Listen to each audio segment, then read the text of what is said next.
Good morning in the history class. In the last period, we have seen page number 5 and 6 and also the some part of the 7. So here we are going to see the event after 1960.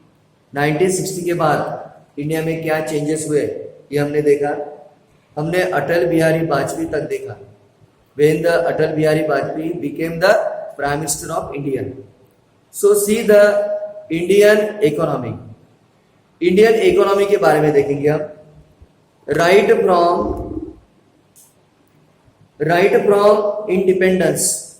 independence के बाद the modernization of economic self-sufficiency and social justice have been the characteristic of Indian economy. Indian economy में सबसे important था modernization. हमने modernisation किए according to the age के अनुसार हमने कुछ इकोनॉमी में बदल किए. और हमारी इकोनॉमी कैसी होना चाहिए? सेल्फ सफिशिएंसी, स्वयं पूर्ण, एंड सोशल जस्टिस. इसके ऊपर हमने सबसे ज्यादा ट्रेस दिया. India wanted to acquire modernity. Bharat चाहता था कि मॉडर्निटी होना चाहिए और सेल्फ रिलायंस होना चाहिए. बाय इस्टेब्लिशिंग इंडस्ट्रीज, ज्यादा से ज्यादा हमने इंडस्ट्रियलाइजेशन के ऊपर हमने ट्रेस दिया. We wanted to establish an economy based on social justice. और हमारी इकोनॉमी कैसे होना चाहिए? सोशल जस्टिस के ऊपर, यानी सबको न्याय मिलना चाहिए थ्रू प्लानिंग, और वो भी प्लानिंग के द्वारा. For this the national planning commission was establish. उसके लिए हमने नेशनल प्लानिंग का स्थापना भी की. That would coordinate development through the policy of 5 years plans. और पंचसूत्री बोलते हैं, 5 सूत्री, 5 years प्लान की हमने योजना की. The Narasimha government started economy. जब पीवी नरसिम्हा प्राइम मिनिस्टर थे, उन्होंने इकोनॉमी की रिफॉर्मेशन स्टार्ट की, सुधारना, from 1991. These economic reform are called as the economic liberalization. उसी को economic liberalization कहा जाता है. The Indian economy flourished as a result of the implementation of this policy. और ये पॉलिसी स्टार्ट करने के कारण हमारी इकोनॉमिक जो मेथड है, इकोनॉमिक जो है वो और भी ज्यादा फ्लोरिश हुई, और भी ज्यादा प्रोग्रेस हुई. The foreign investment in India increase. जो फॉरेन का जो इन्वेस्टमेंट है वो और भी ज्यादा बढ़ा इंडिया में. Skilled Indian professional help reform the Indian economy. The field of information technology open several revenue. जो फील्ड ऑफ इंफॉर्मेशन है, टेक्नोलॉजी, वो भी, उसमें भी बहुत सारे मार्ग ओपन किए गए. The changes after 1991 are also described as globalisation.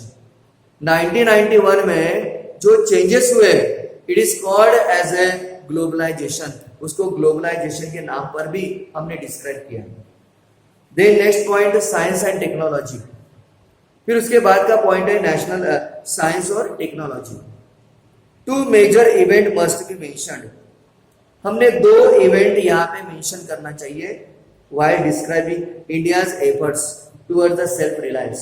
Self reliance के बारे में बातें करते हुए, doctor MS Swaminathan is known as the father of green revolution. Doctor MS Swaminathan को ग्रीन रिवोल्यूशन का दाता या पिता कहा जाता है. इन 1965 में ही implemented the new scientific agriculture. क्योंकि उसने नए एग्रीकल्चर के बारे में शुरुआत की, उसकी टेक्निक की शुरुआत की, नए एग्रीकल्चर की. And increase the production of food grain. और फूड ग्रेन का जो प्रोडक्शन है वो सबसे ज्यादा बढ़ाया. The experiment in cooperative dairy movement by doctor Varghese Kurien. Varghese Kurien ने कोऑपरेटिव डेयरी का भी शुरुआत की, जिसके कारण lead to increase of milk production in India. Milk production जो है भारत में वो सबसे ज्यादा बढ़ा because of doctor Varghese Kurien के कारण. This is called white revolution. यहाँ पे 2 रिवोल्यूशन हुए. ग्रीन रिवोल्यूशन वो किसके द्वारा हुआ? Green revolution doctor MS Swaminathan के कारण। और जो व्हाइट रिवोल्यूशन है वो डॉक्टर वर्गीस कुरियन के कारण। These two points are very important. India had also made a lot of progress in the field of atomic energy. Bharat ने एटॉमिक एनर्जी में भी बहुत प्रोग्रेस की एंड स्पेस रिसर्च में। Doctor Homi Bhabha laid the foundation of the Indian atomic power program. Doctor Homi Bhabha ने atomic power programme की रचना की। India insisted on using atomic energy but for peaceful purposes. Peaceful purposes के लिए भारत ने एटॉमिक एनर्जी का use करने के ज्यादा ट्रेस दिया। Like a generation of electricity बनाने के लिए, फार्मास्यूटिकल एंड डिफेंस के लिए। India has achieved a considerable success in space technology. Space technology में हमने बहुत ही ज्यादा से ज्यादा प्रोग्रेस की। इन 1975 द फर्स्ट सैटेलाइट आर्यभट्ट, 1975 में पहला हमारा सैटेलाइट आर्यभट्ट वाज लॉन्च, उसको हमने लॉन्च किया। Today India has a successful space programme. आज भारत का जो स्पेस प्रोग्राम है वो बहुत ही सक्सेसफुल है। Many satellite have been launch under this programme. उस प्रोग्राम के अंतर्गत हमने बहुत सारे सैटेलाइट लॉन्च किए हैं। Yes, India has also made considerable achievement in the telecom sector. Telecom sector में भी हमने बहुत सारी प्रोग्रेस की। Now next, changes in social field. उसके बाद सोशल फील्ड में भी बहुत सारे चेंजेस हुए ड्यूरिंग दिस पीरियड। इस कालावधि में there were several major changes in the social field in India. Bharat में सोशल फील्ड में बहुत सारे बदलाव किए हैं। Some of the changes are related with the issue of empowerment of women. उनमें से सबसे चेंजेस थे एम्पावरमेंट। एम्पावरमेंट का मतलब अधिकार, स्त्रियों को ज्यादा से ज्यादा अधिकार देने का। And the other are related with the policies regarding the uplift of the deprived section of the society. उसी तरह समाज में जो डिप्राइव्ड लोग थे, जो वंचित लोग थे शिक्षा यानी एजुकेशन में, जॉब में, उनको भी आगे लाने की पॉलिसी हमने बनाई। To promote the all around development of women and children.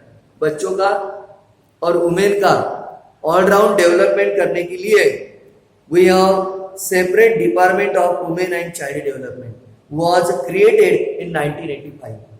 1985 में एक हमने अलग सा डिपार्टमेंट बनाया for the women and child development under the ministry of human resource development. इसके अंतर्गत some law were also made to ensure social justice to women.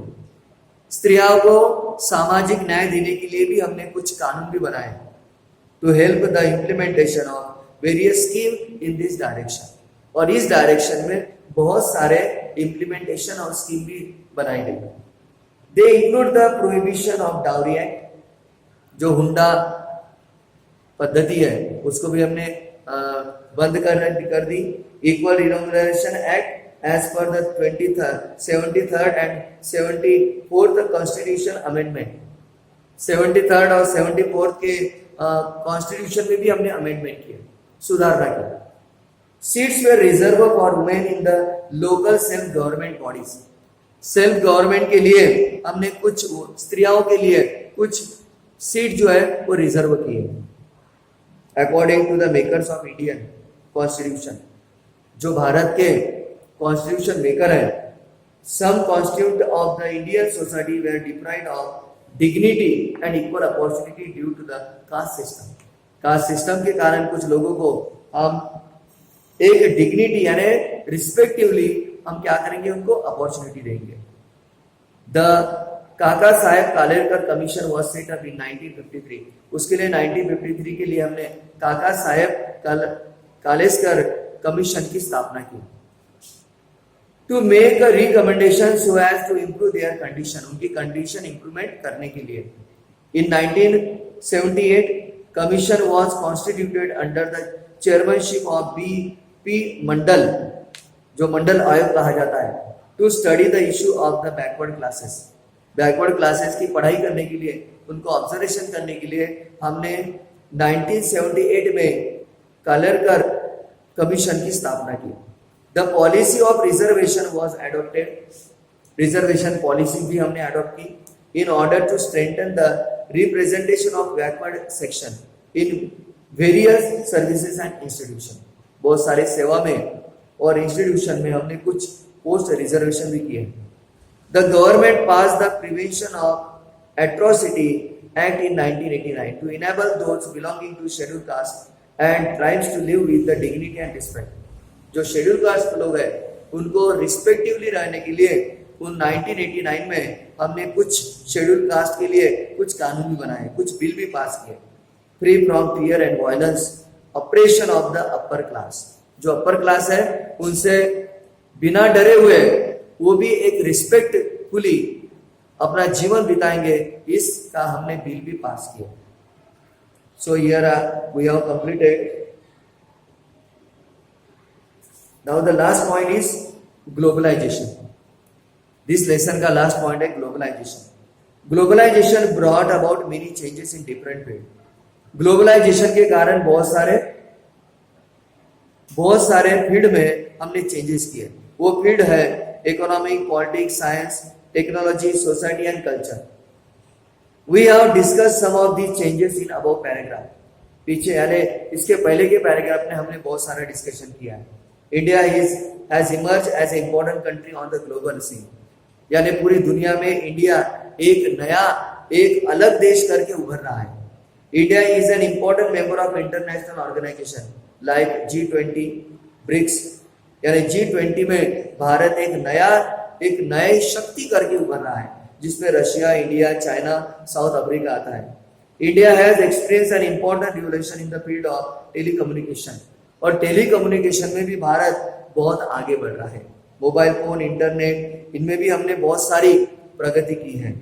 India has demonstrated to the world how stable democracy can function successfully. Democracy किस तरह से successfully function कर सकती है हमने दुनिया को दिखाया है। So we are going to study some internal changes before India. कुछ हम इंटरनल चेंजेस भी आगे देखने वाले हैं। So here we have completed this lesson. You read again and again and try to solve the exercise given page number 9. Page number 9 पर जो exercise दिया है वो सॉल्व करने की कोशिश करो। Okay, see you in next chapter.